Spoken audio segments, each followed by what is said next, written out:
السلام علیکم ورحمۃ اللہ وبرکاتہ۔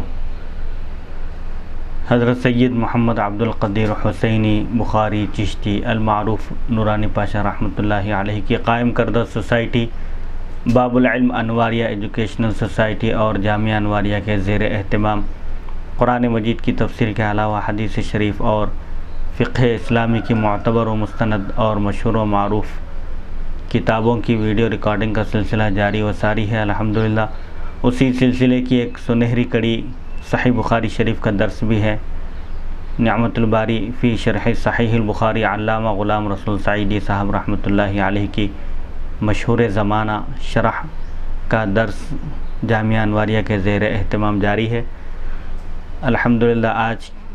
کی اس نشست کا آغاز ہم حدیث نمبر 1241 اور 242 کا تسلسل چل رہا تھا۔ پرسوں کی نشست میں، اس سے پہلے کی نشست میں صرف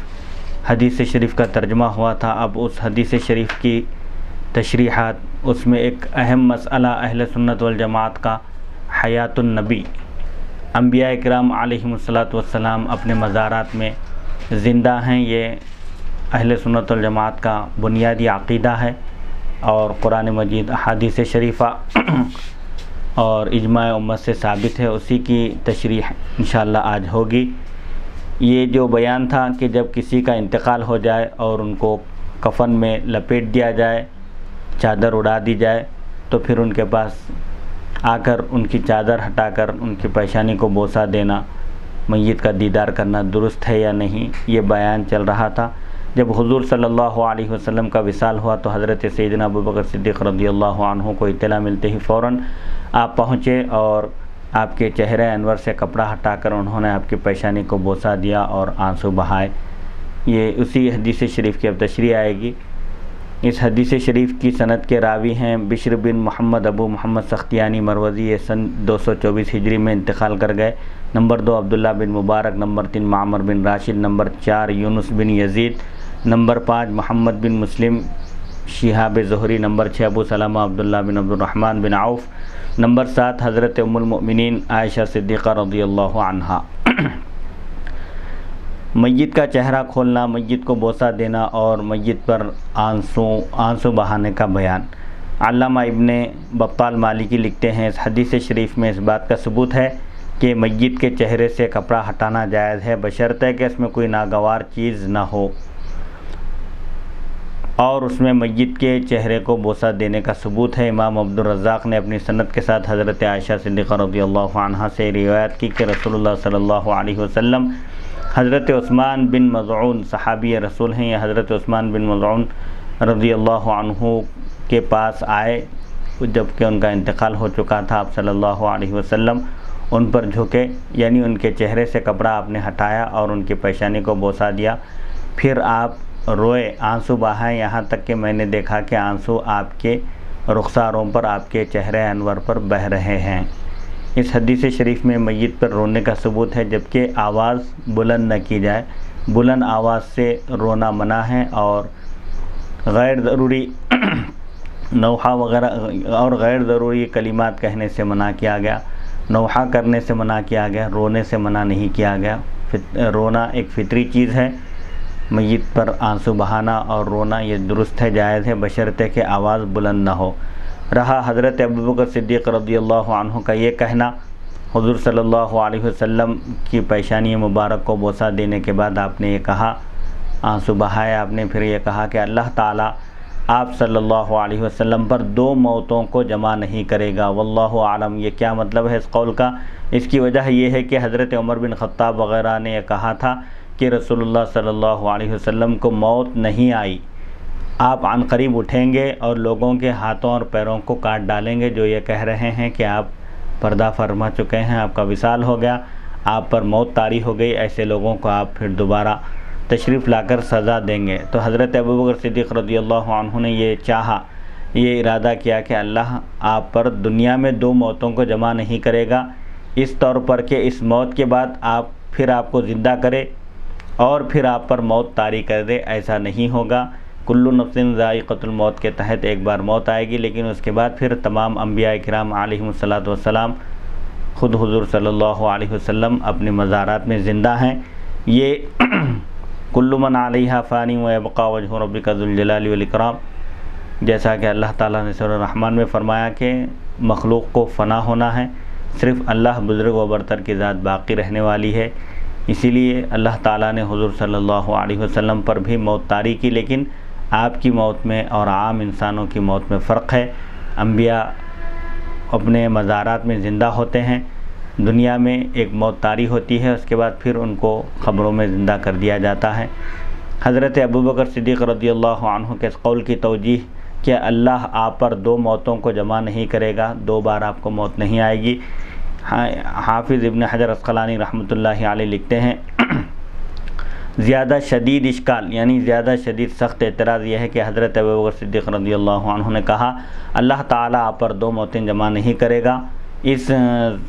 قول کا کیا مطلب ہے؟ اس اشکال کے کئی جوابات دیے گئے۔ نمبر ایک، حضرت ابوبکر صدیق رضی اللہ عنہ نے اپنے اس قول سے ان لوگوں کے رد کی طرف اشارہ کیا، ان لوگوں کا رد کیا ہے جن کا یہ زعم تھا، یہ گمان تھا کہ اب عنقریب زندہ ہو کر لوگوں کے ہاتھ کاٹ دیں گے، کیونکہ اگر یہ بات صحیح ہوتی تو لازم آئے گا کہ آپ پر دوسری بار موت آتی، پھر دوبارہ آپ پر موت آتی۔ تو حضرت ابوبکر صدیق رضی اللہ عنہ نے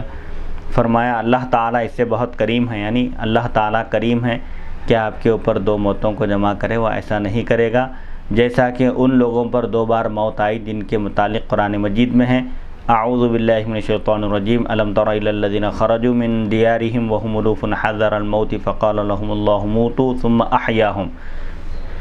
اے حبیب صلی اللہ علیہ وسلم، کیا آپ نے انہیں نہیں دیکھا جو ہزاروں کی تعداد میں تھے اور موت کے ڈر سے اپنے گھروں سے نکل گئے تھے؟ پس اللہ تعالیٰ نے ان سے فرمایا مر جاؤ،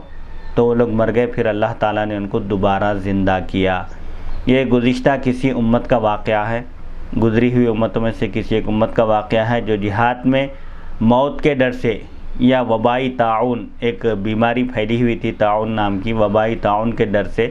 اپنے گھروں سے نکل گئے تھے۔ اللہ تعالیٰ نے ان پر موت طاری کر دی، پھر ان کے نبی کی دعا کی برکت سے انہیں دوبارہ زندہ کر دیا، پھر دوبارہ اپنے وقت پر ان کو طبعی موت آئی۔ اس طرح ان پر دو بار موت آئی۔ اس طرح اللہ تعالیٰ آپ پر دو موت کو جمع نہیں کرے گا۔ اسی طرح ایک اور آیت میں ہے او کالذی مر علی قریۃ وہی خاویۃ علی عروشها قال انا یحیی هذه اللہ بعد موتها فاماتہ اللہ مئۃ عام ثم بعثہ، یا اس شخص کی طرح جس کا گزر اس بستی پر ہوا جو اپنے چھتوں کے بل اوندھی پڑی ہوئی تھی، یعنی جو بستی ویران تباہ و برباد ہو چکی تھی، جب وہاں سے گزر ہوا تو انہوں نے کہا اس موت کے بعد اللہ اس کو کیسے زندہ کرے گا؟ تو اللہ تعالیٰ نے ان پر 100 سال کے لیے موت طاری کر دی، پھر انہیں دوبارہ زندہ کیا۔ یہ کون شخص تھے؟ او کالذی مر علی قریہ سے مراد کون ہے؟ اس شخص کے متعلق تفسیروں میں کئی اقوال ہیں۔ مشہور قول یہ ہے کہ یہ حضرت سیدنا عزیر علیہ السلام تھے، ان پر 100 سال موت طاری رہی، پھر اللہ تعالیٰ نے ان کو دوبارہ زندہ کیا، پھر اپنے وقت پر ان کو دوبارہ طبعی موت آئی۔ اس طرح ان پر بھی دو بار موت آئی۔ جس طرح ان لوگوں پر دو بار موت آئی تھی، اللہ تعالیٰ آپ پر دو موتوں کو جمع نہیں کرے گا، اور یہ سب سے زیادہ واضح اور صحیح جواب ہے۔ نمبر 2، داودی نے یہ جواب دیا ہے کہ عام مسلمانوں کو قبر میں فرشتوں کے سوالات کے جوابات دینے کے لیے زندہ کیا جاتا ہے، پھر ان پر موت طاری کر دی جاتی ہے۔ عام مومنوں اور عام انسانوں کے لیے یہ طریقہ ہے کہ قبر میں ان کو سوال کا جواب دینے کے لیے، سوالات کے جوابات دینے کے لیے دوبارہ زندہ کیا جاتا ہے، پھر ان پر موت طاری کر دی جاتی ہے۔ اس طرح ان پر دو بار موت آتی ہے۔ اللہ تعالیٰ اس طرح آپ پر دو موتوں کو جمع نہیں کرے گا، یعنی جب آپ کو قبر میں سوالات کے جوابات کے لیے زندہ کیا جائے گا تو آپ قبر میں، مزار میں آپ قیامت تک زندہ رہیں گے۔ نمبر 3، اللہ تعالیٰ اس طرح آپ کو دوبارہ موت نہیں دے گا کہ آپ کے نفس پر بھی موت آئے اور آپ کی شریعت پر بھی موت آئے۔ نمبر 4، موت سے مجازاً سکرات الموت کی تکلیف مراد ہے۔ اللہ تعالیٰ آپ پر دو موتوں کو جمع نہیں کرے گا، یعنی سکرات الموت، موت کے وقت، نزاع کے وقت کی سختیوں کو اللہ تعالیٰ آپ پر دو بار نہیں جمع کرے گا، یعنی آپ پر دو بار یہ تکلیف نہیں آئے گی۔ ایک بار تو آپ نے سکرات الموت کی تکلیف اٹھا لی، اب دوبارہ آپ پر یہ تکلیف نہیں آئے گی۔ علامہ بدر الدین عینی نے بھی انہی جوابات کا اختصار کے ساتھ ذکر کیا ہے۔ ابن حجر اسقلانی نے یہ جوابات فتح الباری میں دیے ہیں۔ حضرت ابوبکر صدیق رضی اللہ عنہ کے اس قول کا آیت سے تعارض کا جواب، بظاہر حضرت ابوبکر صدیق رضی اللہ عنہ کا یہ قول قرآن مجید کی ایک آیت سے ٹکراتا ہے۔ اس کا جواب دیتے ہوئے کہتے ہیں، اس جگہ یہ اعتراض ہوتا ہے کہ حضرت ابوبکر صدیق رضی اللہ عنہ نے تو کہا ہے کہ اللہ تعالیٰ آپ پر دو موتوں کو جمع نہیں کرے گا، حالانکہ قرآن مجید میں ہے قیامت کے دن لوگ کہیں گے ربنا امتنا سنتین و احییتنا سنتین، تو نے ہم پر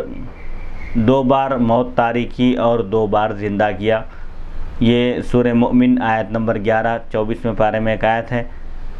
کہیں گے جب لوگ کہ تو نے دو بار ہم کو موت دی اور دو بار زندہ کیا۔ پھر حضرت ابوبکر صدیق فرماتے ہیں کہ دو بار موت جمع نہیں ہوگی، اللہ تعالیٰ آپ پر دو موتوں کو جمع نہیں کرے گا۔ تو اس آیت کا جو بظاہر اس آیت سے آپ کا قول ٹکراتا ہے، اس کا جواب یہ ہے کہ جمہور مفسرین، جمہور یعنی اکثر مفسرین کے مطابق پہلی موت سے مراد وہ نطفہ ہے جو باپ کی پشت میں ہوتا ہے، اور وجود سے پہلے انسان کے عدم کو موت سے تعبیر فرمایا۔ انسان کے وجود میں آنے سے پہلے انسان کو موت، انسان کے عدم وجود کو یعنی انسان کے عدم کو موت کہا۔ دوسری موت سے مراد طبعی موت ہے جو وقت مقرر پر آتی ہے۔ سو اس معنی میں دو موتیں حضرت ابوبکر صدیق رضی اللہ عنہ کے قول کے مخالف نہیں ہیں، اور دو زندگیوں میں سے پہلی زندگی دنیا کی زندگی ہے، پہلی زندگی سے مراد دنیا کی زندگی ہے، اور دوسری زندگی سے مراد آخرت کی زندگی ہے۔ نبی کریم صلی اللہ علیہ وسلم کی قبر میں دائمی حیات کے متعلق محدثین کی تصریحات، یعنی حضور صلی اللہ علیہ وسلم اپنے مزار مبارک میں زندہ ہیں، اس سلسلے میں محدثین کے اقوال۔ اس حدیث شریف میں ذکر ہے کہ حضرت ابوبکر صدیق رضی اللہ عنہ نے فرمایا، تم میں سے جو شخص سیدنا محمد صلی اللہ علیہ وسلم کی عبادت کرتا تھا تو بے شک سیدنا محمد صلی اللہ علیہ وسلم کا انتقال ہو گیا، اور جو اللہ تعالیٰ کی عبادت کرتا تھا تو اللہ تعالیٰ زندہ ہے، اس کو موت نہیں آئے گی، وہ ہمیشہ سے ہے، ہمیشہ رہے گا۔ حضرت ابوبکر صدیق رضی اللہ عنہ کے اس قول سے بعض گمراہ فرقے، سیدھے راستے سے ہٹی ہوئی جماعتیں یہ دلیل پیش کرتے ہیں کہ رسول اللہ صلی اللہ علیہ وسلم اب زندہ نہیں ہیں، اور عام لوگوں کی طرح نعوذ باللہ من ذالک آپ اپنی قبر میں مردہ ہیں۔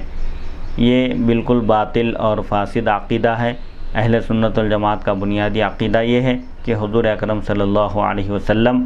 اپنی مزار میں زندہ ہیں، حیات ہیں آپ۔ حضرت علامہ غلام رسول سعیدی صاحب فرماتے ہیں، ہمارے پاس کراچی میں غیر مقلدین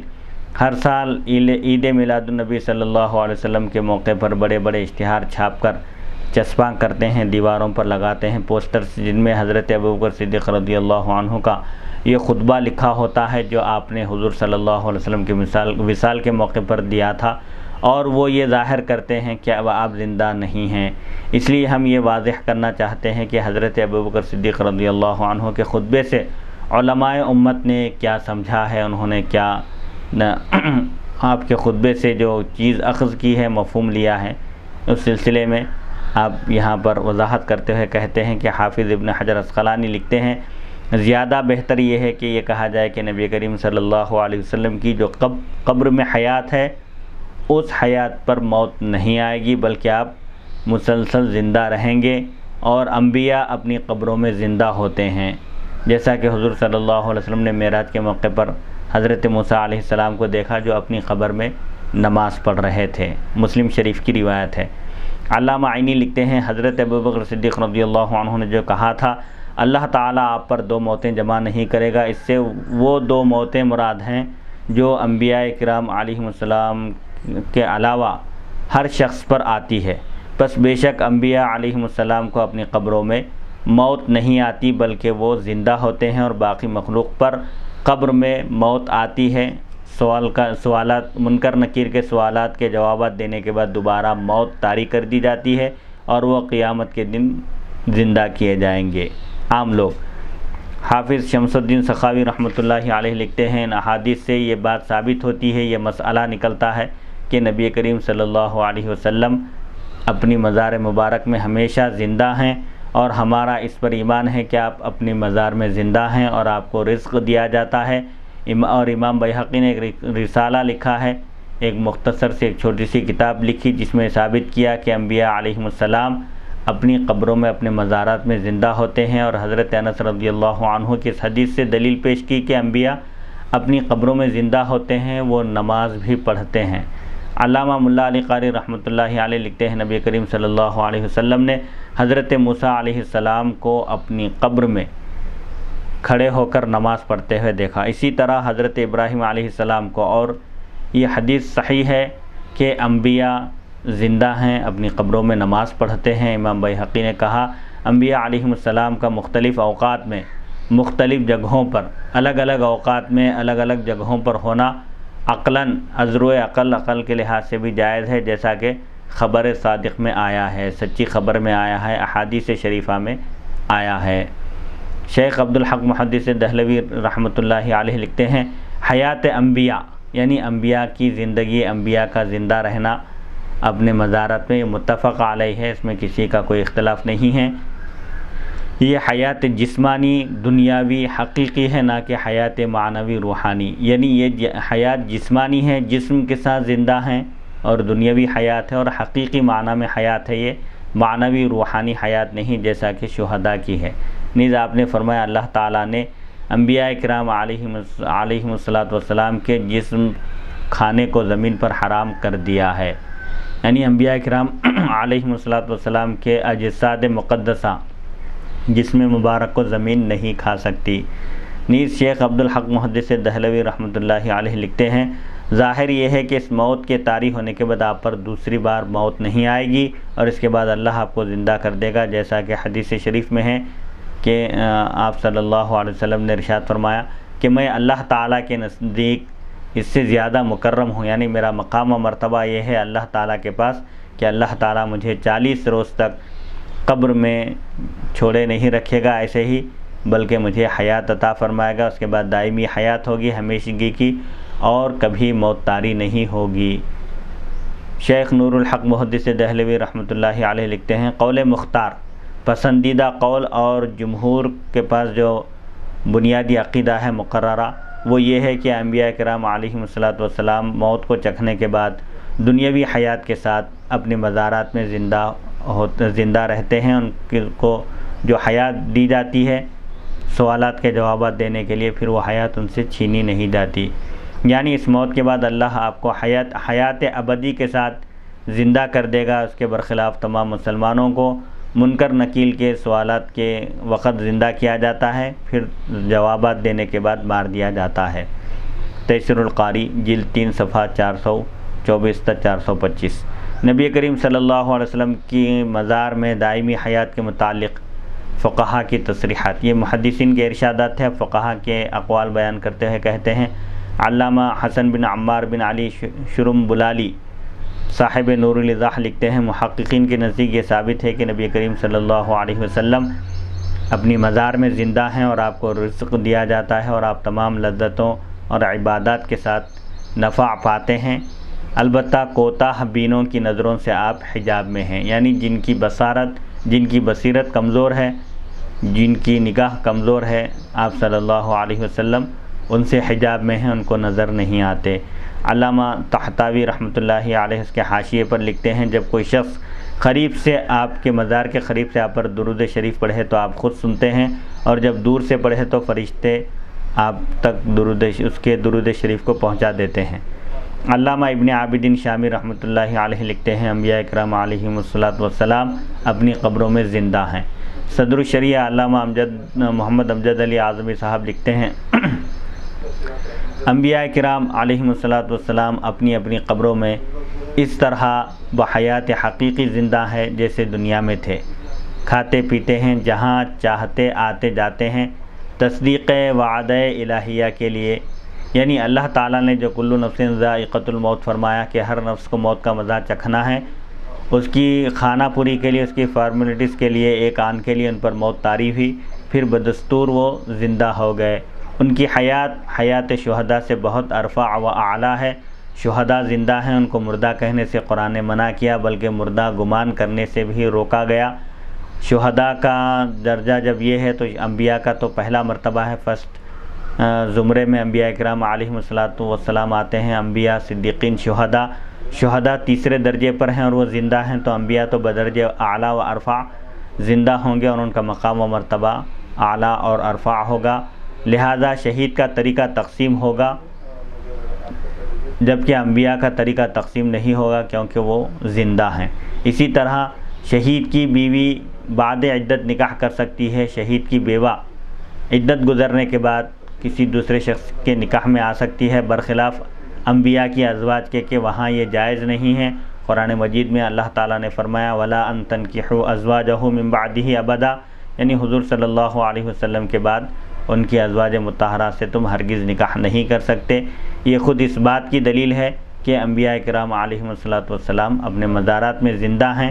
اور جو زندہ ہوتا ہے اس کی بیوی سے نکاح نہیں کیا جا سکتا۔ نبی کریم صلی اللہ علیہ وسلم کی قبر میں دائمی حیات کے متعلق علماء دیوبند کی تصریحات۔ دیوبند کے علماء حضور پاک علیہ الصلاۃ والسلام کی حیات کے متعلق کیا کہتے ہیں؟ قاسم نانوتوی صاحب لکھتے ہیں رسول اللہ صلی اللہ علیہ وسلم اور مؤمنین کی موت میں بھی مثل حیات فرق ہے۔ جس طرح رسول اللہ صلی اللہ علیہ وسلم کی حیات تمام لوگوں کی حیات سے ممتاز ہے، اسی طرح آپ کی موت بھی تمام لوگوں کی موت سے ممتاز اور الگ ہے۔ ہاں، فرق ذاتیت و عرضیت مقصود نہیں، ذاتی اور عارضی کا فرق یہاں پر بیان کرنا نہیں ہے، وجہ اس فرق کی وہی تفاوت حیات ہے، یعنی حیات نبوی بوجہ ذاتیت قابل زوال نہیں، یعنی حضور صلی اللہ علیہ وسلم کی حیات زوال پذیر نہیں ہے، زائل ہونے کے قابل نہیں ہے، اور حیات مؤمنین بوجہ عرضیت قابل زوال ہے۔ حضور صلی اللہ علیہ وسلم کی حیات آپ کے لیے ذاتی ہے، اس لیے زوال کا شکار نہیں ہو سکتی، جبکہ عام مؤمنین کی حیات عرض ہے، اب ہے پھر آگے نہیں رہے گی، اسی لیے وہ زوال پذیر ہے، عام لوگوں کی حیات ختم ہو جائے گی، اس لیے وقت موت حیات نبوی صلی اللہ علیہ وسلم زائل نہ ہوگی۔ جس وقت موت کا وقت آئے گا جس وقت حضور صلی اللہ علیہ وسلم کے لیے موت کا وقت آیا، آپ کی حیات زائل نہیں ہوئی، ہاں مستور ہو جائے گی، یعنی چھپا دی جائے گی، اور حیات مؤمنین ساری یا آدھی زائل ہو جائے گی۔ در صورت تقابل عدم و ملکہ اس استطار حیات میں رسول اللہ صلی اللہ علیہ وسلم کو تو مثل آفتاب سمجھے کہ وقت کسوف قمر بے آؤٹ میں حسب مزعوم حکمہ اس کا نور مستور ہو جاتا ہے، یعنی یہاں یہ تمثیل دیتے ہوئے، مثال دیتے ہوئے بیان کرتے ہیں کہ جس طرح سورج کو گہن لگ جاتا ہے تو اصل سورج موجود ہوتا ہے، اسی طرح چاند کو جب گہن لگتا ہے تو اصل چاند موجود رہتا ہے، تھوڑی دیر کے لیے اس کی روشنی غائب ہو جاتی ہے۔ اسی طرح حضور صلی اللہ علیہ وسلم کی حیات اصل ہے، ذاتی ہے، اسی لیے وہ زوال پذیر نہیں ہو سکتی، تھوڑی دیر کے لیے البتہ چھپ جا سکتی ہے، پردہ خفا میں جا سکتی ہے، محتجب ہو جا سکتی ہے، یعنی چھپ جا سکتی ہے۔ تو جس طرح چاند کو گہن لگتا ہے تو اصل چاند زائل نہیں ہوتا، اس کی روشنی ختم ہو جاتی ہے یا اس کی روشنی چھپ جاتی ہے، یا یوں سمجھیے کہ یا مثل شمع چراغ خیال فرمائیے، یا چراغ کی طرح سمجھیے، جب اس کو کسی ہانڈی یا مٹکے میں رکھ کر اوپر سے سرپوش رکھ دیجئے تو اس کا نور بدیہی طور پر چھپ جاتا ہے۔ یا اس بات کو سمجھنے کے لیے اس طرح سمجھیے کہ ایک چراغ ہے، موم بتی ہے، چراغ کو اگر کسی ہانڈی میں رکھ کر، کسی گھڑے میں رکھ کر اس کے اوپر اگر کپڑا ڈھانک دیا جائے یا کوئی چیز سے اس کو چھپا دیا جائے تو ظاہر بات ہے چراغ کی روشنی چھپ جاتی ہے، لیکن چراغ بجھ نہیں جاتا، اس کی روشنی ختم نہیں ہوتی۔ اور دوبارہ زوال حیات مومنین کو مثل قمر کی طرح سمجھو، دوبارہ حیات جو ہوتی ہے مومنین کی کہ وقت خسوف اس کا نور زائل ہو جاتا ہے، جس وقت چاند کو گہن لگتا ہے اس کی روشنی ختم ہو جاتی ہے۔ یا چراغ کی طرح سمجھیے کہ گل ہو جانے کے بعد اس میں روشنی بالکل باقی نہیں رہتی۔ یہ علامہ قاسم نانوتوی کا قول ہے۔ اس عبارت کا خلاصہ یہ ہے کہ نبی کریم صلی اللہ علیہ وسلم پر موت آنے سے آپ کی حیات زائل نہیں ہوئی، لوگوں کی نگاہوں سے چھپ گئی، اور عام مسلمانوں پر موت آنے سے ان کی حیات ساری یا آدھی زائل ہو جاتی ہے، ختم ہو جاتی ہے۔ شیخ محمد یوسف لدھیانوی لکھتے ہیں، الغرض میرا اور میرے اکابر کا، یعنی میرے جو بڑے ہیں ان کا عقیدہ یہ ہے کہ حضرت صلی اللہ علیہ وسلم اپنے روضہ اطہر میں حیات جسمانی کے ساتھ حیات ہیں۔ یہ حیات برزخی ہے مگر حیات دنیاوی سے زیادہ قوی اور مضبوط ہے۔ جو لوگ اس مسئلے کا انکار کرتے ہیں ان کا اکابر علماء دیوبند اور اساتین امت کی تصریحات، یعنی ان کے صریح قول کے مطابق علماء دیوبند سے کوئی تعلق نہیں، اور میں ان کو اہل حق نہیں سمجھتا، اور وہ میرے اکابر کے نزدیک گمراہ ہیں جو حیات النبی کا عقیدہ نہیں رکھتے، جو حضور صلی اللہ علیہ وسلم کے لیے آپ کی مزار میں حیات برزخی، حیات دنیاوی کو نہیں مانتے۔ نبی کریم صلی اللہ علیہ وسلم کی مزار میں حیات کے متعلق غیر مقلدین علماء کی تصریحات، پہلے محدثین کے اقوال بیان کیے، پھر فقہاء کے اقوال، پھر خود مخالفین کے اقوال بیان کرتے ہوئے کہتے ہیں، غیر مقلدین کے جو معتبر ائمہ ہیں جیسے علامہ شوکانی ہیں، علامہ شوکانی لکھتے ہیں نبی کریم صلی اللہ علیہ وسلم اپنی مزار میں زندہ ہیں، اور آپ کی روح آپ سے جدا نہیں ہوتی، آپ کے جسم کے ساتھ متصل رہتی ہے، کیونکہ صحیح حدیث میں ہے انبیاء کرام علیہم السلام اپنی قبروں میں زندہ ہوتے ہیں۔ نواب صدیق حسن خان بھوپالی لکھتے ہیں نبی کریم صلی اللہ علیہ وسلم اپنی موت کے بعد اپنی قبر میں زندہ ہیں، جیسا کہ حدیث میں ہے انبیاء کرام علیہم السلام اپنی قبروں میں زندہ ہیں۔ اس حدیث کو امام بیہقی نے صحیح قرار دیا، اور اس مسئلے پر ایک رسالہ انہوں نے لکھا ہے۔ استاد ابو منصور بغدادی نے کہا کہ ہمارے اصحاب میں سے محققین متکلمین نے کہا کہ نبی کریم صلی اللہ علیہ وسلم اپنی وفات کے بعد زندہ ہیں۔ اس کی تائید اس سے ہوتی ہے کہ شہداء اپنی قبروں میں زندہ ہیں اور ان کو اپنی قبروں میں رزق روزی دی جاتی ہے، اور نبی کریم صلی اللہ علیہ وسلم بھی شہداء میں سے ہیں۔ نیز نواب صاحب نے لکھا ہے، نواب صدیق حسن خان صاحب نے لکھا ہے، قبر میں آپ کو ضغطہ نہ ہوا، یعنی قبر کے بارے میں آیا ہے کہ جب کسی کو دفن کیا جاتا ہے وہ نیک ہوتا ہے تو بھی قبر شفقت سے محبت سے اس کو دباتی ہے، اور اگر کوئی برا ہوتا ہے تو غیظ و غضب کے مارے زمین اس کو اس طرح دباتی ہے کہ اس کی دائیں پھسلیاں بائیں پھسلیوں میں اور بائیں پھسلیاں دائیں پھسلیوں میں گڈ مڈ ہو جاتی ہیں، یعنی ناراضگی اور غصے کے ساتھ زمین دباتی ہے۔ لیکن قبر میں آپ صلی اللہ علیہ وسلم کو ضغطہ نہ ہوا، یعنی زمین نے آپ کو نہیں دبایا۔ وَكَذَلِكَ الْأَنْبِيَاء، اسی طرح انبیاء کا معاملہ ہے کہ انبیاء اللہ تعالیٰ کے سب سے بہترین مخلوق ہیں، اللہ تعالیٰ کے محبوب، مقرب اور برگزیدہ بندے ہوتے ہیں۔ کائنات کی ہر شے ان کے حکم کے بغیر ان کے ساتھ کوئی معاملہ نہیں کرتی، حالانکہ اس ضغطے سے کوئی صالح وغیرہ سالم نہیں رہتا۔ زمین کا جو ضغطہ ہے، دبانا ہے میت کو، اگر نیک بھی لوگ ہوں تو خوشی کے مارے زمین ان کو چمٹا لیتی ہے، وہ ایک ضغطہ طاری ہوتا ہے۔ کوئی صالح وغیرہ بھی ہو، نیک ہو، تو وہ بھی محفوظ نہیں رہتا، لیکن اس کے باوجود انبیاء کرام علیہم السلام کو اللہ تعالیٰ نے قبر کے ضغطے سے بھی محفوظ رکھا۔ اسی طرح درندے آپ کا جسد بھی نہیں کھا سکتے، یعنی زمین کی کوئی مخلوق، کائنات کی کوئی شے جو نقصان پہنچانے والی ہو، وہ انبیاء کرام علیہم السلام کے اجسام کو، ان کے جسم مقدس کو نقصان نہیں پہنچا سکتے۔ وَكَذَلِكَ الْأَنْبِيَاء، اسی طرح انبیاء کا معاملہ ہے اور اللہ کے نیک اور مقرب بندوں کا معاملہ ہے، اور کسی مضر کو میت نبی کا کھانا جائز نہیں ہے۔ یعنی ایک مسئلہ یہ ہے کہ اگر کوئی شخص اضطراری کیفیت میں ہو، بے چینی کی کیفیت میں ہو، کھانے کے لیے کوئی چیز نہ ملے، حلال چیز اگر نہ ملے،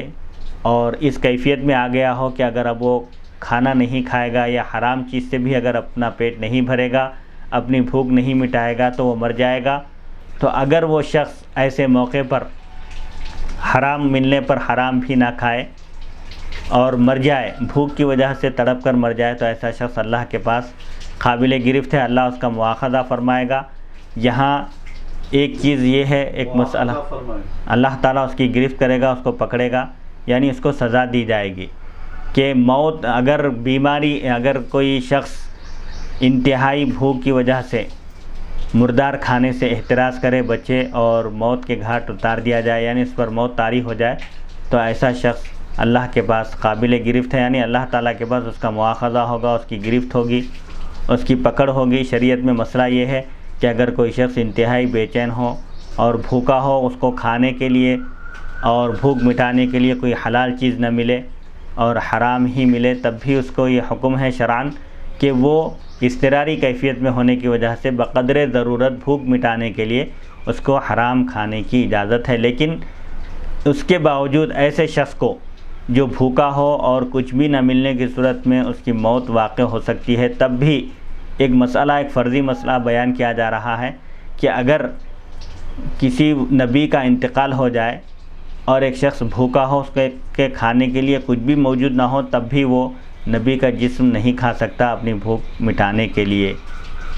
تو اس سے بھی یہ معلوم ہوا کہ انبیاء کا مقام و مرتبہ اس قدر ارفع و اعلیٰ ہے کہ ہر صورت میں نبی کے جسم کا تقدس برقرار رکھنا امت پر واجب ہے۔ اور آپ صلی اللہ علیہ وسلم زندہ ہیں، اپنی قبر میں آپ حیات ہیں اور نماز پڑھتے ہیں، اندر اس کے اذان اور اقامت کے ساتھ، یعنی مزار مبارک میں آپ اذان اور اقامت کے ساتھ نماز ادا کرتے ہیں۔ وَكَذَلِكَ الْأَنْبِيَاءُ، اسی طرح دیگر انبیاء کا معاملہ ہے، لہذا یہ بات کہی کہ آپ کی ازواج پر عدت نہیں ہے۔ عموماً کہ جب کسی کا انتقال ہوتا ہے تو اس کی بیوی کو عدت گزارنا پڑتا ہے، لیکن انبیاء کی ازواج پر عدت نہیں ہے۔ اور آپ صلی اللہ علیہ وسلم کی قبر پر ایک فرشتہ مقرر ہے جو صلاۃ مسلین، درود شریف پڑھنے والوں کے درود کو آپ تک پہنچاتا ہے۔ اللہم صلی علی سیدنا محمد وعلی آلہ وصحبہ افضل صلواتک وعدد معلوماتک وبارک وسلم۔ اعمال امت کے اعمال آپ صلی اللہ علیہ وسلم پر پیش کیے جاتے ہیں۔ آپ صلی اللہ علیہ وسلم امت کے اعمال میں نیک اعمال دیکھتے ہیں تو خوشی اور مسرت کا اظہار فرماتے ہیں، اور اگر برے اعمال دیکھتے ہیں تو آپ امت کے لیے استغفار کرتے ہیں، اللہ تعالیٰ کی بارگاہ میں آپ ان کی گناہوں کی معافی طلب کرتے ہیں۔ غیر مقلدین کے شیخ الکل فی الکل، یعنی جو مستند امام مانے جاتے ہیں اور سب کے مقتدی مانے جاتے ہیں، وہ ڈپٹی نذیر حسین دہلوی لکھتے ہیں حضرات انبیاء علیہم السلام اپنی اپنی قبروں میں زندہ ہیں، خصوصاً حضرت صلی اللہ علیہ وسلم اپنی مزار اقدس میں زندہ ہیں، کہ فرماتے ہیں کہ جو عند القبر روضہ اقدس کے بعد درود بھیجتا ہے، آپ فرماتے ہیں میں خود سنتا ہوں، اور جو دور سے درود پڑھتا ہے اس کا درود مجھ تک پہنچایا جاتا ہے۔ چنانچہ مشکات وغیرہ کتب حدیث سے واضح ہوتا ہے، لیکن کیفیت حیات کی اللہ تعالیٰ جانتا ہے کہ وہ برزخی حیات کیسی ہے، مزار میں کس طرح زندہ ہیں، یہ صرف اللہ تعالیٰ جانتا ہے، اوروں کو اس کیفیت کی کوئی خبر نہیں ہوتی۔ قرآن مجید کی آیت سے نبی کریم صلی اللہ علیہ وسلم کی بعد از وفات حیات پر استدلال۔ اب قرآن مجید سے بھی دلیل پیش کرتے ہوئے کہتے ہیں کہ انبیاء کرام علیہم السلام موت کے بعد بھی زندہ رہتے ہیں۔ اللہ تعالیٰ کا ارشاد ہے، اعوذ باللہ من الشیطان الرجیم، ولا تقولوا لمن يقتل فی سبیل اللہ اموات بل احیاء ولکن لا تشعرون، اور جو لوگ اللہ کی راہ میں شہید کیے جاتے ہیں ان کو مردہ مت کہو بلکہ وہ زندہ ہیں، لیکن تم ان کی زندگی کا شعور نہیں رکھتے، تم ان کی زندگی کو نہیں سمجھ سکتے۔ نبی کریم صلی اللہ علیہ وسلم بھی شہید ہیں، آپ کو جو خیبر میں زہر دیا گیا تھا اسی کے اثر سے آپ کا وصال ہوا۔ حدیث شریف میں ہے، حضرت عائشہ رضی اللہ عنہ بیان کرتی ہیں، جس مرض میں آپ کی موت ہوئی اس میں آپ فرما رہے تھے، اے عائشہ میں مسلسل اس طعام، اس کھانے کا درد محسوس کرتا رہا ہوں جو میں نے خیبر میں کھایا تھا۔ ایک یہودی عورت نے آپ صلی اللہ علیہ وسلم کی دعوت کی تھی اور کھانے میں زہر ملا دیا تھا، اللہ تعالیٰ نے آپ کو اس سے محفوظ رکھا، اس زہر سے آپ کی وفات فوراً نہیں ہوئی، لیکن بعد میں وفات کے وقت اس زہر کا اثر ظاہر ہوا، اور یہ وقت ہے، آپ فرماتے ہیں جو میں نے خیبر میں کھانا کھایا تھا، اور یہ وقت ہے اس زہر کے اثر سے میں اپنے دل کی رگ کے کٹنے کو پا رہا ہوں، یعنی اس زہر کا اثر اب کر رہا ہے۔ اس سے معلوم ہوا آپ صلی اللہ علیہ وسلم شہید ہیں، اور شہید زندہ ہوتے ہیں، بلکہ آپ افضل الشہداء ہیں، تمام شہداء میں سب سے بہترین ہیں، اور آپ کی حیات شہداء کی حیات سے بھی کئی درجے افضل ہے۔ نیز قرآن مجید میں اللہ تعالیٰ کا ارشاد ہے، وَكَذَلِكَ جَعَلْنَاكُمْ أُمَّةً وَسَطًا لِتَكُونُوا شُهَدَاءَ عَلَى النَّاسِ وَيَكُونَ الرَّسُولُ عَلَيْكُمْ شَهِيدًا، اور ہم نے اسی طرح تمہیں اللہ تعالیٰ امت محمدیہ سے خطاب کر کے فرماتا ہے کہ ہم نے تمہیں سب سے بہترین سب سے فضیلت والی امت بنایا تاکہ تم لوگوں پر گواہ رہو اور رسول اکرم صلی اللہ علیہ وسلم تم پر گواہ رہیں۔ اس آیت سے معلوم ہوا کہ رسول اللہ صلی اللہ علیہ وسلم تمام امت کے اعمال پر گواہ ہیں، اور گواہی دینا بغیر حیات کے متصور نہیں، یعنی بغیر حیات کے گواہی دینا ممکن نہیں ہے۔ لہذا اس آیت سے بھی یہ ثابت ہوا کہ آپ اپنے مزار اقدس میں زندہ ہیں اور امت کے اعمال کا آپ مشاہدہ فرماتے ہیں، آپ پر امت کے اعمال پیش کیے جاتے ہیں۔ قرآن مجید میں اللہ تعالیٰ کا ارشاد ہے قُلْ إِنَّ صَلَاتِي وَنُسُكِي وَمَحْيَايَ وَمَمَاتِي لِلَّهِ رَبِّ الْعَالَمِينَ۔ حضرت ابراہیم علیہ السلام اللہ تعالیٰ نے حضور صلی اللہ علیہ وسلم سے فرمایا، آپ فرما دیجئے میری نماز اور میری قربانی اور میری زندگی اور میری موت سب اللہ ہی کے لیے ہے جو تمام جہانوں کا پروردگار ہے۔ شہید وہ ہوتا ہے جس کی موت اللہ کے لیے ہو، اور وہ زندہ ہوتا ہے، اور آپ کی تو موت اور حیات دونوں اللہ کے لیے ہیں، تو آپ بدرجہ اولا اپنی مزار میں زندہ ہیں۔ رسول اللہ صلی اللہ علیہ وسلم کی حیات کے ثبوت میں احادیث شریفہ امام ابو یعلیٰ نے اپنی مسند میں یعنی مسند ابو یعلیٰ میں، اور امام بیہقی نے کتاب حیات الانبیاء میں حضرت انس رضی اللہ عنہ سے روایت کی کہ نبی کریم صلی اللہ علیہ وسلم نے فرمایا انبیاء اپنی قبروں میں زندہ ہیں اور نماز پڑھ رہے ہیں۔ ابو نعیم نے حلیہ میں روایت کیا کہ ثابت بنانی نے حمید طویل سے پوچھا کیا تمہیں یہ علم ہے کہ انبیاء کے سوا بھی کوئی اپنی قبروں میں نماز پڑھتے ہیں؟ تو انہوں نے کہا نہیں۔ تو اس سے بھی یہ معلوم ہوا کہ انبیاء اپنے مزارت میں زندہ ہیں اور نماز وغیرہ ادا کرتے ہیں۔ امام ابو داؤد اور امام بیہقی نے حضرت اوس بن اوس ثقفی رضی اللہ عنہ سے روایت کیا کہ نبی کریم صلی اللہ علیہ وسلم نے فرمایا تمہارے تمام دنوں میں سب سے افضل سب سے بہترین دن جمعہ کا دن ہے، لہٰذا تم اس دن مجھ پر کثرت سے درود شریف پڑھا کرو کیونکہ تمہارا درود مجھ پر پیش کیا جاتا ہے۔ صحابہ نے عرض کیا یا رسول اللہ صلی اللہ علیہ وسلم آپ پر ہمارا درود کیسے پیش کیا جائے گا، حالانکہ انتقال کے بعد وصال کے بعد آپ کی ہڈیاں بوسیدہ ہو چکی ہوں گی؟ تو آپ صلی اللہ علیہ وسلم نے فرمایا اللہ تعالیٰ نے زمین پر انبیاء کرام علیہم السلام کے جسموں کو کھانا حرام قرار دیا ہے، جسم کو زمین متاثر نہیں کر سکتی۔ انبیاء کرام علیہم السلام کے اجسام ان کے مقدس جسم زمین کے نیچے بھی محفوظ رہتے ہیں۔ سنن ابن ماجہ اور البدایہ والنہایہ میں اس حدیث کے بعد یہ بھی ذکر ہے اللہ کا نبی زندہ ہوتا ہے اور اس کو رزق دیا جاتا ہے۔ سنن ابن ماجہ۔ حضرت ابو ہریرہ رضی اللہ عنہ بیان کرتے ہیں کہ رسول اللہ صلی اللہ علیہ وسلم نے ارشاد فرمایا جس نے میرے روضے کے پاس درود پڑھا اس کو میں خود سنتا ہوں، اور جس نے مجھ پر دور سے درود پڑھا اس کا وہ درود مجھ تک پہنچا دیا جاتا ہے۔ اس حدیث کا یہ مطلب نہیں ہے کہ آپ دور سے خود نہیں سن سکتے، کیونکہ یہ بھی حدیث میں ہے کہ کوئی شخص کہیں سے بھی درود پڑھے اس کی آواز آپ فرماتے ہیں کہ مجھ تک پہنچتی ہے۔ فرشتے کا درود پہنچانا آپ کے یا درود کے اعزاز و اکرام کے لیے ہے کہ فرشتے کو اس کام کے لیے اللہ نے مقرر کیا، جیسے فرشتے اللہ تعالیٰ کے پاس اعمال پہنچاتے ہیں، حالانکہ اللہ تعالیٰ کو بندوں کے تمام اعمال کا پہلے سے علم ہے، لیکن اس کے باوجود فرشتے یہ فریضہ یہ کام انجام دیتے ہیں، یہ فرشتوں کے اعزاز کے لیے ہے۔ حضرت عمار بن یاسر رضی اللہ عنہ بیان کرتے ہیں کہ نبی کریم صلی اللہ علیہ وسلم نے فرمایا اللہ تعالیٰ نے ایک فرشتے کو تمام مخلوق کی سماعت عطا فرمائی، وہ میری قبر پر کھڑا ہے، یعنی ایک فرشتہ ایسا ہے جس کو اللہ تعالیٰ نے تمام مخلوق کے درود سننے کی صلاحیت عطا کی ہے۔ وہ فرشتہ آپ کی قبر پر مأمور ہے، اس کو مقرر کیا گیا ہے تاکہ وہ آپ تک آپ کے امتیوں کے درود کو پہنچائے۔ حضرت انس بیان کرتے ہیں رضی اللہ عنہ کہ جس شخص نے جمعہ کے دن یا جمعہ کی شب مجھ پر 100 مرتبہ درود پڑھا اللہ تعالیٰ اس کی 100 ضرورتیں پوری کرتا ہے، 70 آخرت کی حاجتیں اور 30 دنیا کی حاجتیں، یعنی 100 میں سے 70 آخرت کی اللہ تعالیٰ اس کی ضرورتیں پوری فرمائے گا اور 30 دنیا کی ضرورتیں پوری فرمائے گا، اور اللہ تعالیٰ اس کی وجہ سے ایک فرشتہ مقرر کرتا ہے درود پڑھنے کی وجہ سے، جو اس درود کو حضور فرماتے ہیں میری قبر میں داخل کرتا ہے، یعنی میرے پاس پہنچاتا ہے، جیسے تمہارے پاس ہدیے اور تحفے اور گفٹ پہنچائے جاتے ہیں، اور میری وفات کے بعد بھی میرا علم اسی طرح ہے جس طرح میری حیات میں تھا، یعنی میری موت اور حیات میں کوئی فرق نہیں ہے، جس طرح میں اپنی حیات میں سنتا تھا اسی طرح میں اپنی اپنے انتقال کے بعد بھی سنتا ہوں۔ حضرت انس رضی اللہ عنہ بیان کرتے ہیں کہ رسول اللہ صلی اللہ علیہ وسلم نے فرمایا انبیاء کرام علیہم السلام کو 40 راتوں کے بعد ان کی قبروں میں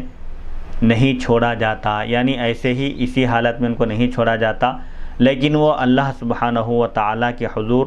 نماز پڑھتے ہیں حتیٰ کہ سور پھونکا جائے گا۔ یعنی انبیاء کرام علیہم السلام کو قبروں میں جیسے عام مومنوں کو منکر نکیر کے سوالات کے جوابات کے بعد دوبارہ موت دے دی جاتی ہے، اس طرح انبیاء پر موت دوبارہ طاری نہیں ہوتی۔ سوالات کے جوابات دینے کے بعد وہ زندہ رہتے ہیں اور نماز ادا کرتے ہیں۔ کب تک؟ جب تک قیامت قائم نہیں ہوتی، اس وقت تک ان کی عبادت کا سلسلہ جاری رہتا ہے۔ حضرت ابو ہریرہ رضی اللہ عنہ بیان کرتے ہیں کہ میں نے رسول اللہ صلی اللہ علیہ وسلم کو یہ فرماتے ہوئے سنا ہے، اس ذات کی قسم جس کے قبضہ قدرت میں ابو القاسم کی جان ہے،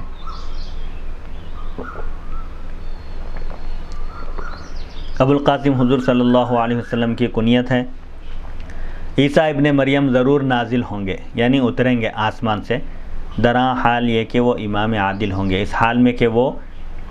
سلطان امام عادل بن کر، انصاف کرنے والے بن کر آپ تشریف لائیں گے۔ آپ ضرور صلیب کو توڑ دیں گے، جو صلیب عیسائیوں کی جو نشانی ہے، کرسچنس کے پاس صلیب جو گلے میں وہ لٹکاتے ہیں، اس کو آپ توڑ دیں گے، اور وہ ضرور خنزیر کو قتل کریں گے، جو خنزیر عیسائیوں کے پاس کھانا حلال ہے اور مسلمانوں کے پاس حرام ہے، اس کو آپ قتل کر دیں گے، اور وہ ضرور لڑنے والوں کے درمیان صلح کرائیں گے، آپس میں جھگڑا کرنے والوں کے درمیان آپ مصالحت کا فریضہ انجام دیں گے، اور آپ ضرور کینہ اور بغض کو، نفرت کو، عداوت کو دور کریں گے، اور ضرور ان پر مال پیش کیا جائے گا سو وہ اس کو قبول نہیں کریں گے، ان کی خدمت میں ہدایہ اور تحفے پیش کیے جائیں گے تو آپ اس کو قبول نہیں فرمائیں گے۔ پھر اگر وہ میری قبر پر کھڑے ہو کر پکاریں یا محمد،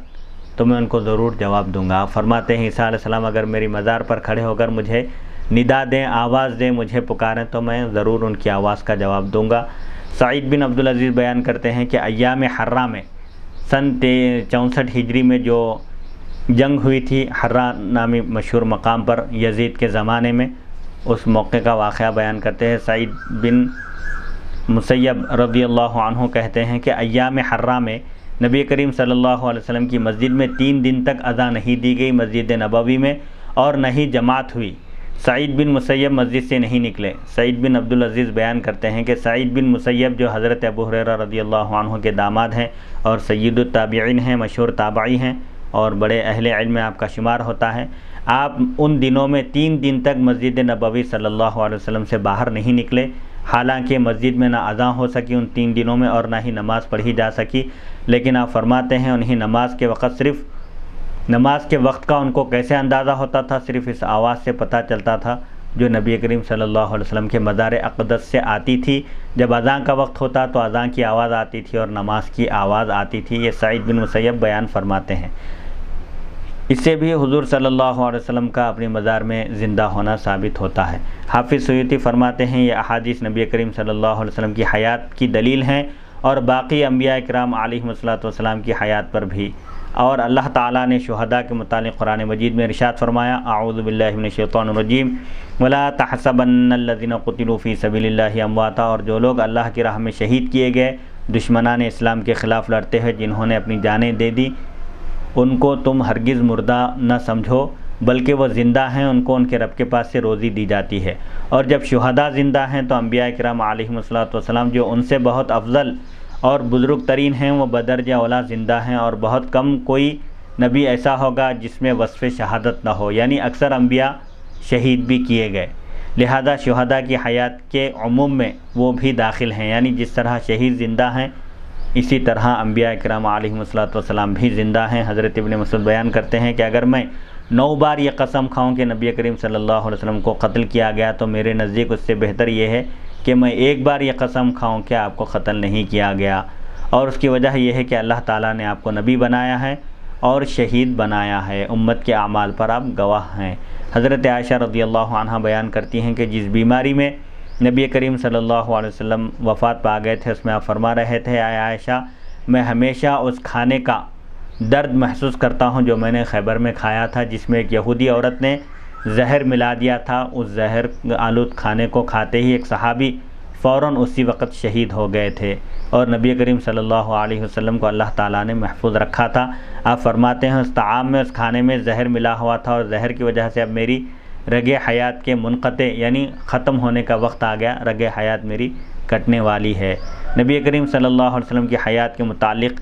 مستند اور معتبر علماء کی تصریحات اور مزید احادیث شریفہ، یعنی مستند علماء کیا کہتے ہیں اس مسئلے میں۔ حافظ سیوطی فرماتے ہیں قرآن مجید کی صریح عبارت سے یہ مفہوم موافق سے یہ ثابت ہو گیا قرآن مجید سے کہ نبی کریم صلی اللہ علیہ وسلم اپنی مزار میں زندہ ہیں۔ امام بیہقی نے کتاب الاعتقاد میں کہا کہ انبیاء کرام علیہم السلام کی روحوں کو قبض کرنے کے بعد ان کی روحوں کو لوٹا دیا جاتا ہے، دوبارہ واپس کر دیا جاتا ہے، لہذا وہ اپنے رب کے سامنے شہداء کی طرح زندہ ہیں۔ علامہ قرطبی نے اپنے شیخ احمد بن عمر قرطبی سے نقل کر کے کہا کہ موت عدم محض نہیں ہے، موت کا مطلب عدم نہیں ہے، وہ صرف ایک حال سے دوسرے حال کی طرف منتقل ہونا ہے، اور اس کی دلیل یہ ہے کہ شہداء اپنے قتل ہونے اور اپنی موت کے بعد زندہ ہوتے ہیں اور وہ خوش و خرم رہتے ہیں، اور یہ دنیا میں زندوں کی صفت ہے۔ اور جب شہداء کو حیات حاصل ہے تو انبیاء کرام علیہم السلام تو ان سے زیادہ حیات کے حقدار ہیں، کیونکہ انبیاء کا مرتبہ سب سے پہلے ہے، پھر دوسرے نمبر پر صدیقین ہیں، اور شہداء کا تیسرا نمبر ہے۔ جب تیسرے نمبر کے لوگ زندہ ہو سکتے ہیں اپنے مزارات میں، تو فرسٹ کیٹیگری کے لوگ تو بدرجہ اولیٰ زندہ ہوں گے۔ اور صحیح حدیث میں ہے کہ زمین انبیاء کرام علیہم السلام کے جسموں کو نہیں کھا سکتی، اور معراج کی شب نبی کریم صلی اللہ علیہ وسلم تمام انبیاء علیہم السلام کے ساتھ مسجد اقصیٰ میں جمع ہوئے، اور آپ نے حضرت موسیٰ علیہ السلام کو اپنی قبر میں کھڑے ہو کر نماز پڑھتے ہوئے دیکھا، اور نبی کریم صلی اللہ علیہ وسلم نے یہ خبر بھی دی کہ جو شخص بھی آپ کو سلام کرتا ہے آپ اس کے سلام کا جواب عنایت فرماتے ہیں۔ اس کے علاوہ اور احادیث بھی ہیں، اور ان تمام احادیث کے مجموعے سے، تمام احادیث کو جمع کرنے سے یہ قطعی یقین حاصل ہو جاتا ہے کہ انبیاء کرام علیہم السلام کی موت کا یہ معنی ہے کہ وہ ہماری نظروں سے غائب ہیں، ہر چن کے وہ زندہ ہیں، یعنی وہ یقیناً زندہ ہیں، صرف ہماری نظروں سے اوجھل ہو گئے ہیں اور موجود ہیں، اور ان کا حال فرشتوں کی طرح ہے،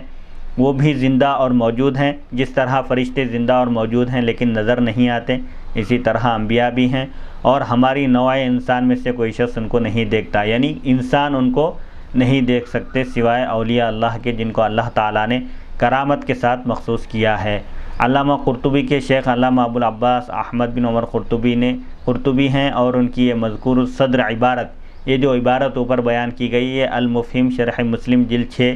صفحہ 233 تا 34 مطبوعہ دار ابن کثیر بیروت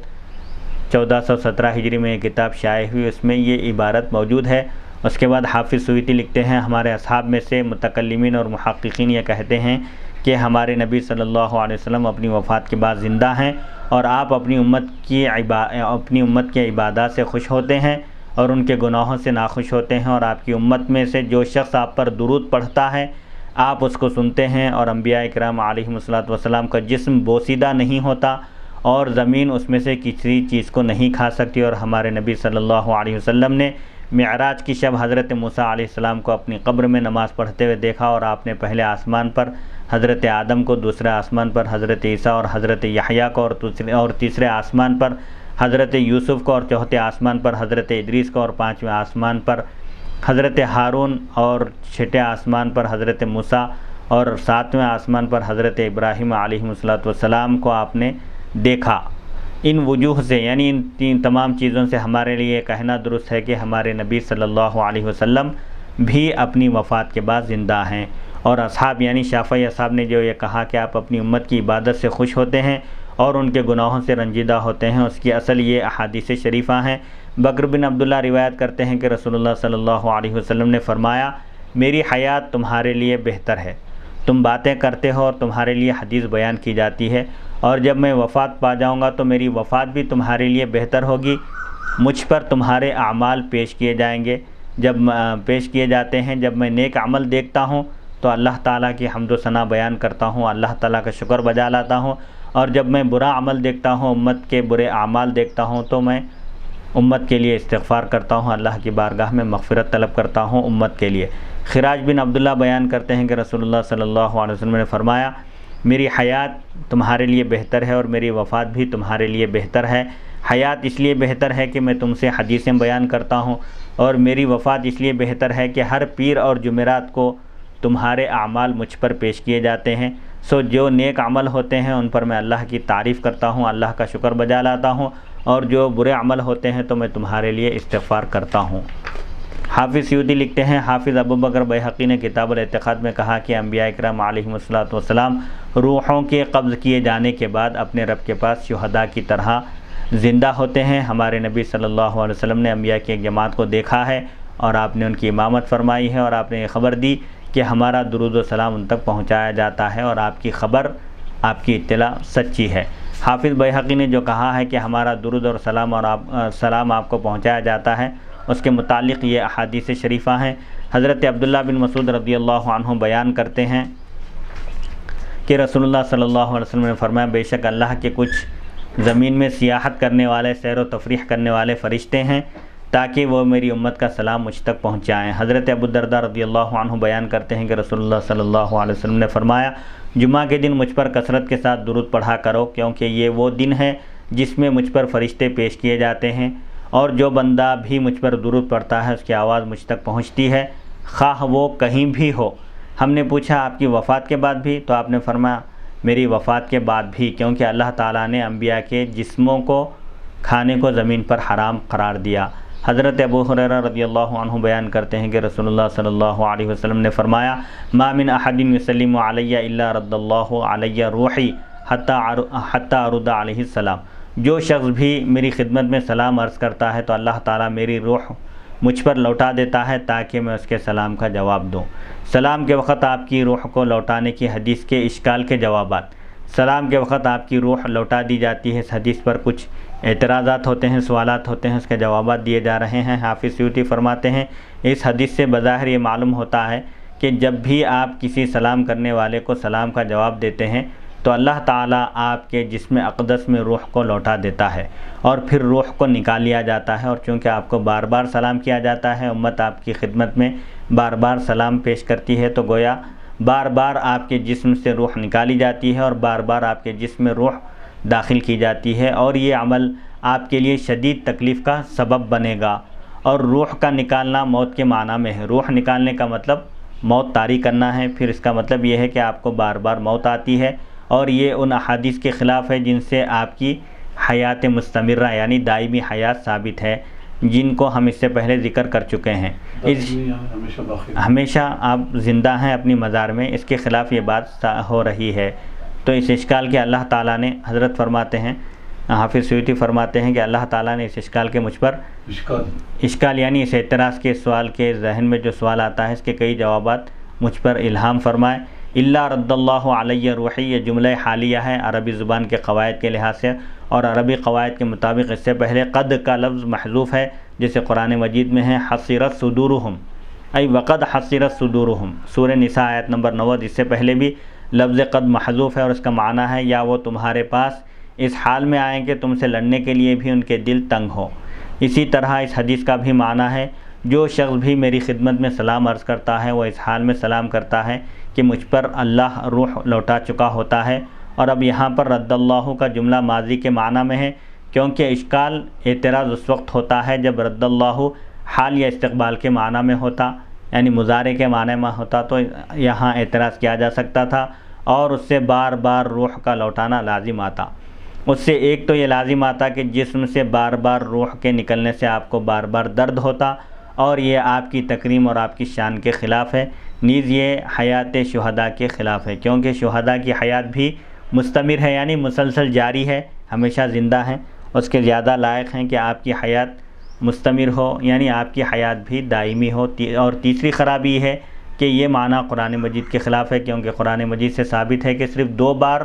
موت اور 2 بار حیات ہے، اور اس صورت میں بکثرت موتیں اور حیاتیں لازم آئے گی۔ اور چوتھی خرابی یہ ہے کہ یہ معنی ان احادیث صحیحہ متواترہ کے خلاف ہے جن سے آپ کی دائمی حیات ثابت ہے، اور جو معنی قرآن مجید اور احادیث متواترہ کے خلاف ہو اس کی تعویل کرنا، اس کی کوئی تعویل بیان کرنا واجب ہے۔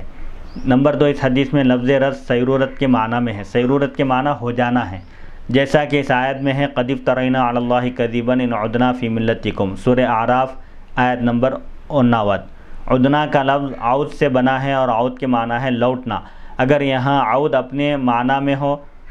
یعنی اگر عود کے حقیقی معنی مراد لیں تو اس کا مطلب ہوگا کہ حضرت شعیب علیہ السلام کا یہ جو کفار سے مکالمہ ہے، آپ نے اس میں کفار سے فرمایا اگر ہم تمہارے دین میں لوٹ جائیں تو ہم اللہ تعالیٰ پر بہتان باندھنے والے، الزام تراشنے والے ہو جائیں گے، اور کفار کے دین میں لوٹ جانا اس کو مستلزم ہے، یعنی کفار کے دین میں پلٹنے سے لازم آتا ہے کہ حضرت شعیب پہلے بھی ان کے دین پر تھے، نعوذ باللہ من ذالک۔ یہاں عدنا کے حقیقی معنی مراد نہیں ہے، کیونکہ اس طرح کے معنی لینا کہ ان کے دین میں پلٹ جانا، پہلے بھی ان کے دین میں تھے پھر اب دوبارہ واپس ہونے کے معنی اگر لیے جائیں عدنا کے، تو یہ معنی یہاں سے معنی اور مفہوم میں خرابی واقع ہوگی، لہذا عدنا کے یہاں حقیقی معنی مراد لینا باطل ہے۔ اس لیے اس آیت میں عدنا کا لفظ سرنا کے معنی میں ہے، یعنی ہم ہو جائیں گے، تمہاری ملت میں اگر ہم آ جائیں گے تو پھر ہم اللہ پر الزام تراشنے والے، بہتان باندھنے والے ہوں گے، یعنی اگر ہم تمہارے دین میں ہو جائیں گے تو پھر ہم اللہ تعالیٰ پر بہتان باندھنے والے ہو جائیں گے۔ اسی طرح اس حدیث کا معنی ہے جب کوئی شخص، حضور فرماتے ہیں جب کوئی شخص میری خدمت میں سلام عرض کرتا ہے تو اس وقت میری روح مجھ میں ہوتی ہے۔ نمبر 3، روح کو لوٹانے سے مراد یہ ہے کہ آپ کی روح کو سلام کے جواب کی طرف متوجہ کر دیا جاتا ہے، کیونکہ نبی کریم صلی اللہ علیہ وسلم احوال برزخ کی طرف، آخرت کے احوال کی طرف آپ متوجہ رہتے ہیں اور اپنے رب کے مشاہدے میں، تجلیات ربانی میں آپ مستغرق رہتے ہیں، تو آپ کو سلام کرنے والے کے جواب کی طرف متوجہ کر دیا جاتا ہے۔ نمبر 4، روح کو لوٹانا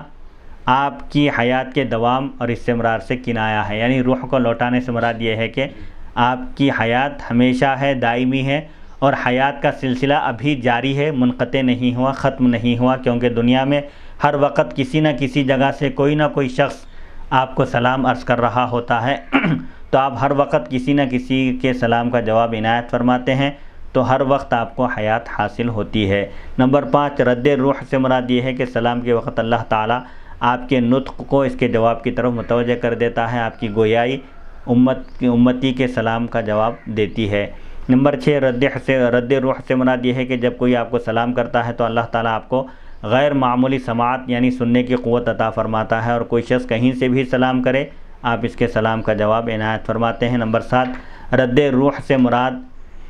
یہ ہے کہ آپ عالم ملکوت کے مشاہدے میں مشغول ہوتے ہیں تو اللہ تعالیٰ آپ کو اس کے جواب کی طرف فارغ کر دیتا ہے، متوجہ کرتا ہے۔ نمبر 8، روح سے خوشی اور فرحت مراد ہے، جیسا قرآن مجید میں ہے فروح و ریحان، سورہ واقعہ آیت نمبر 59، یعنی جو شخص مقرب ہو اس کے لیے راحت اور خوشی ہے۔ اسی طرح اس حدیث کا معنی ہے جب کوئی شخص آپ کی خدمت میں سلام عرض کرتا ہے تو اللہ تعالیٰ آپ کی فرحت اور راحت کو تازہ کر دیتا ہے، تازگی بخشتا ہے۔ نمبر 9، رد روح سے مراد ہے صلاۃ کے ثواب کو آپ کی طرف لوٹانا، درود کے ثواب کو آپ تک پہنچاتا ہے، یعنی اللہ تعالیٰ اپنی رحمت اور انعامات کو آپ پر لوٹاتا رہتا ہے۔ نمبر 10، امام راغب نے رد کے ایک معنی تفویض یعنی حوالے کرنا بھی لکھا ہے۔ اس صورت میں حدیث کا معنی یہ ہے اللہ تعالیٰ نے سلام کے جواب کو آپ کی طرف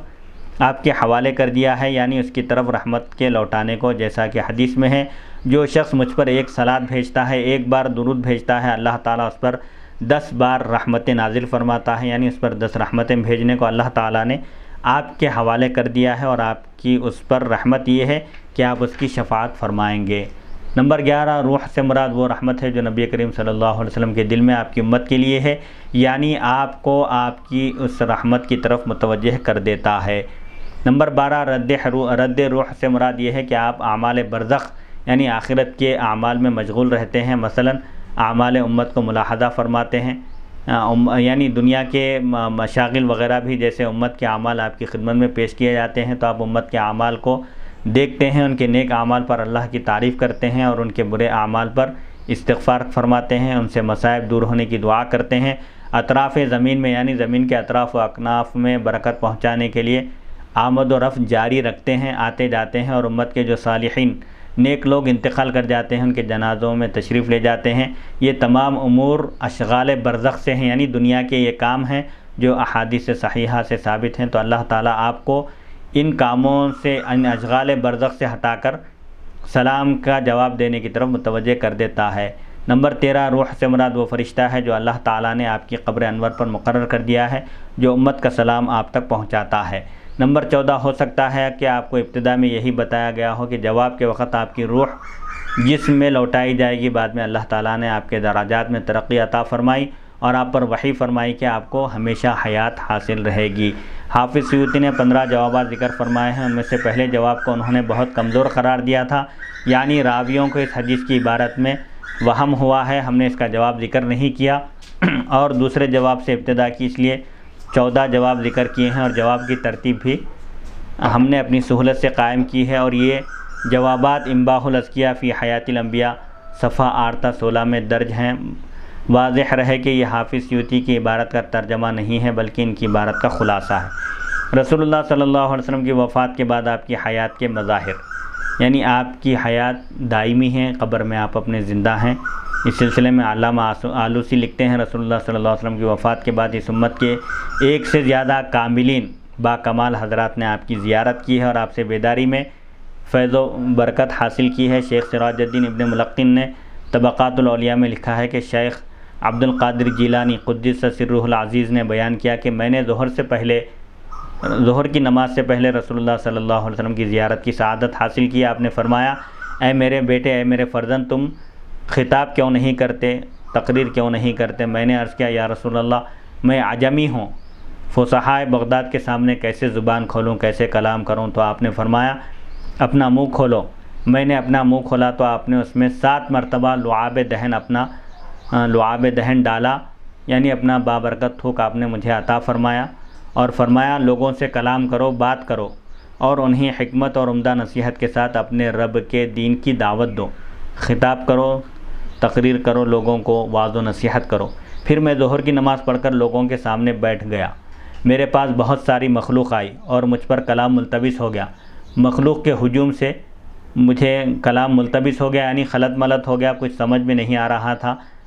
مخلوق کو دیکھ کر مجھ پر ایک ہیبت طاری ہوئی۔ پھر میں نے حضرت سیدنا علی کرم اللہ وجہہ کی زیارت کی، آپ کا مجھے دیدار نصیب ہوا، جو آپ میرے سامنے مجلس میں کھڑے تھے۔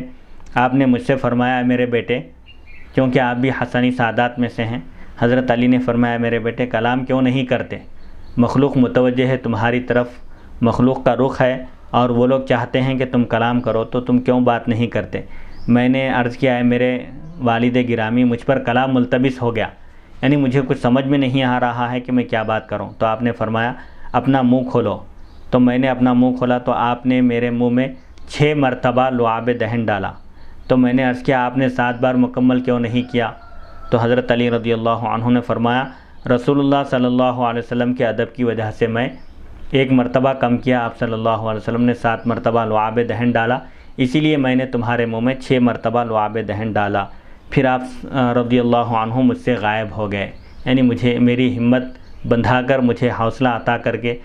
آپ نے مجھ کو یہ فیوض و برکات عطا کر کے آپ پھر میری نظروں سے غائب ہو گئے۔ نیز شیخ سراج الدین نے لکھا ہے کہ شیخ خلیفہ بن موسیٰ النہر ملکی رسول اللہ صلی اللہ علیہ وسلم کی نیند اور بیداری میں اکثر آپ زیارت کرتے تھے، آپ کو حضور صلی اللہ علیہ وسلم کے دیدار کا شرف حاصل ہوتا تھا، بیداری کی حالت میں بھی اور حالت خواب میں بھی، عالم رؤیا میں بھی، اور انہوں نے رسول اللہ صلی اللہ علیہ وسلم سے نیند اور بیداری میں اکثر افعال حاصل کیے، اور ایک بار انہوں نے ایک رات میں آپ صلی اللہ علیہ وسلم کی 17 مرتبہ زیارت کی سعادت حاصل کی۔ ایک شب میں انہیں 17 مرتبہ رسول اللہ صلی اللہ علیہ وسلم کی زیارت کی سعادت نصیب ہوئی۔ ان باریوں میں سے ایک بار آپ آپ صلی اللہ علیہ وسلم نے فرمایا، اے خلیفہ بن موسیٰ جو ہیں، آپ حضور صلی اللہ علیہ وسلم نے ان سے خطاب کر کے فرمایا کہ اے خلیفہ، میری زیارت کے لیے بے قرار نہ ہوا کرو، اس طرح بے چین اور مضطر نہ رہا کرو، کیونکہ بہت سے اولیاء میری زیارت کی حسرت میں، خواہش میں وہ لوگ فوت ہو گئے، انتقال کر گئے۔ اور شیخ تاج الدین بن عطا اللہ نے لطائف المنن میں لکھا ہے کہ ایک شخص نے شیخ ابو العباس مرسی سے کہا، آپ اپنے اس ہاتھ سے میرے ساتھ مصافحہ کیجئے۔ انہوں نے کہا، میں نے اس ہاتھ سے رسول اللہ صلی اللہ علیہ وسلم کے سوا اور کسی سے مصافحہ نہیں کیا۔ اور شیخ مرسی نے کہا، اگر رسول اللہ صلی اللہ علیہ وسلم پلک جھپکنے کی دیر بھی میری نظروں سے اوجھل ہوں، غائب رہیں، نظر نہ آئے تو میں اپنے آپ کو مسلمان شمار نہیں کرتا۔ اس قول کی مثل اور بہت سے اولیاء سے منقول ہیں۔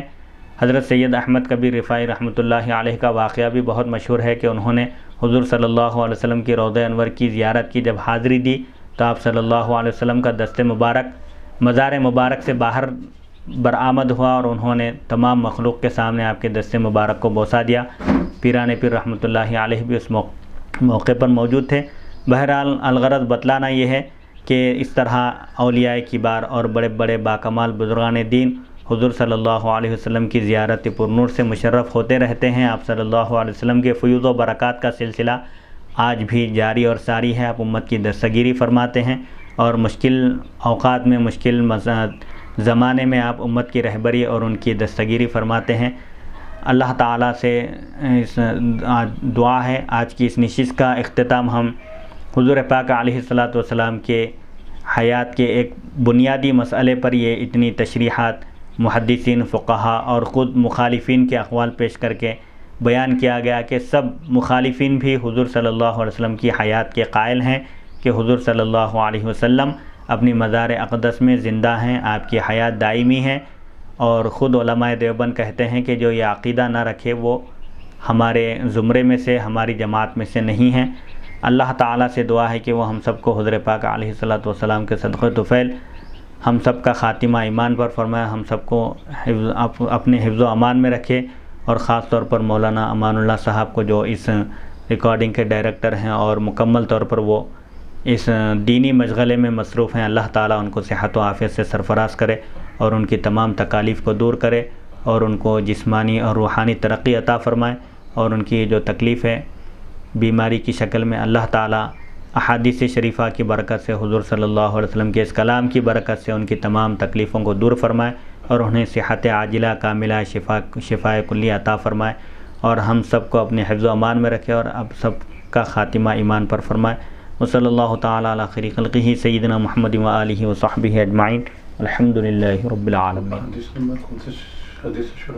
حدیث نمبر 1243 سے انشاءاللہ اگلی نشست کا آغاز ہوگا۔